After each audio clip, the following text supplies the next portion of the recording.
Lord, not another cliffhanger again. Whoever the script writer is, they're probably having the time of their life seeing the whole community suffer like this every single week. I'm sitting here dreading every time a new episode comes out because I've been hardwired to know damn well that it's going to be another cliffhanger again. Honestly, I've had my fair share of anime with this type of streak. Noragami is basically guilty of that, ReZero especially, but somehow Link Click manages to make it 10 times worse with each episode since season 2 aired. It's like Guinness World Record at this point, and moreover, there's no source material I could read ahead to find out what's going on. So with that out of the way, let's go into the review. So it's been a while since my last review. Where do I start? Let me get this out of the way quickly. The brother of the twins is a legitimate troll. Because before this episode, I was speculating that he was technically possessing her sister because I didn't really believe the excuse she gave about overcoming a mental wall to be able to speak now, or their consciousness somehow swapped at one point. But nah, boy just had a wig and threw all that theory crafting out the window. Now, as for the reason behind this decision, we found out that the sister has been missing, or hiding in her case, probably to sabotage whatever plan they have concocted. And by impersonating her, they're basically making the police do all the work of finding her for them, maybe to derail her efforts so she doesn't interfere, or the brother is genuinely trying to find her, who knows. But from the conversation we got between Tencent and I forgot the shady bastard's name, but hold on, let me look at my notes. Tenzing, yeah. It's more so that they just don't want her to mess up their plans, and they probably came to the conclusion that she was the one that took like Liu Min's phone from them. Okay, coming into the meat of this episode, there was definitely a time travel paradox shenanigan going on this episode. It kind of reminds me of season 1 with the boy being kidnapped. Remember Xiaoling got distracted by something, which turns out we find out later on it was Chen Xiaoshi traveling back, considering he was supposed to be overseas with Lu Guang on I don't know what were they doing, or hopefully we actually get to tackle that point and what were they doing, or maybe they were just hanging out, or probably they could have discovered their powers right then and there. Okay, back to the point. The only reason he traveled back was because the boy was kidnapped regardless of whether he popped out or not. So about the conclusion that a future Chen Xiaoshi was possessing Lu Guang at the point that when he was like fighting with the brother, the trippy part here is that we don't really see the usual yellow glow from the eyes to indicate so.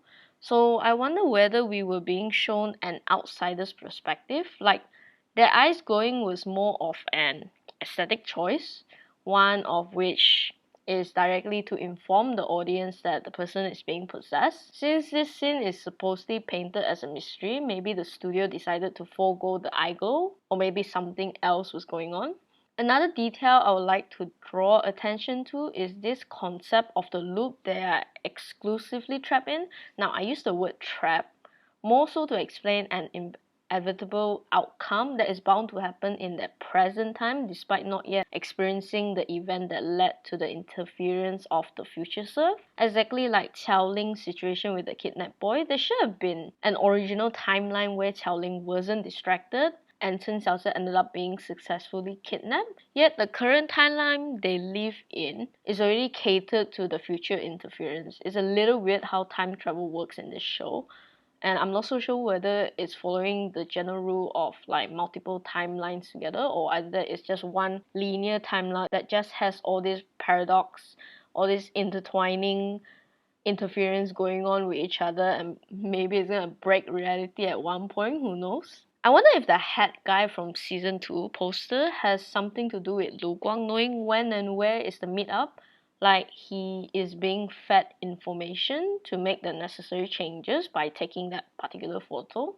Another possible theory I had before finding out that the sister was actually not the sister physically, like she was found out by those two boys and the police.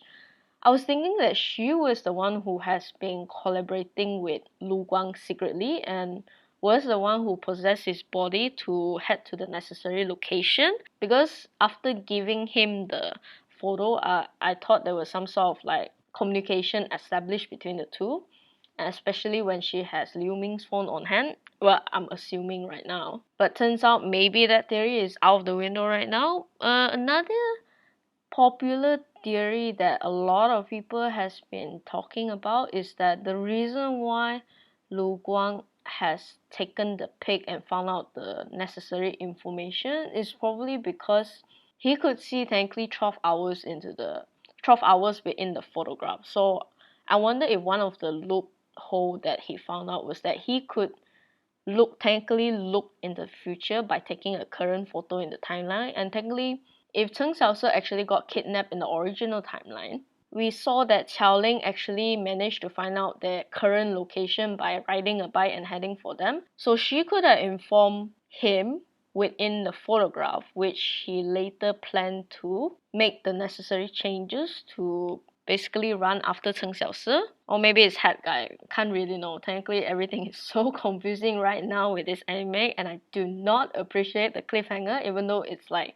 giving the whole community some sort of aneurysm for this mystery solving aspect. I think that's about it that I could say about this episode. And there's nothing more except the fact that, there is one more thing, is that hopefully, but maybe not likely, but maybe 100% it's likely that the female police officer is gonna survive. Because I feel like her character is kind of wasted, that she just got introduced like within these few episodes, and then after that she just died just to bring some sort of trauma for the police chief at one point. So let me know about your theories and thoughts in the comment section down below. If you enjoyed this video, please like and subscribe. Click the bell icon to get notified of more videos to come. Even if you like to buy me a cup of tea, support me on Patreon. Have a nice day. See you next time.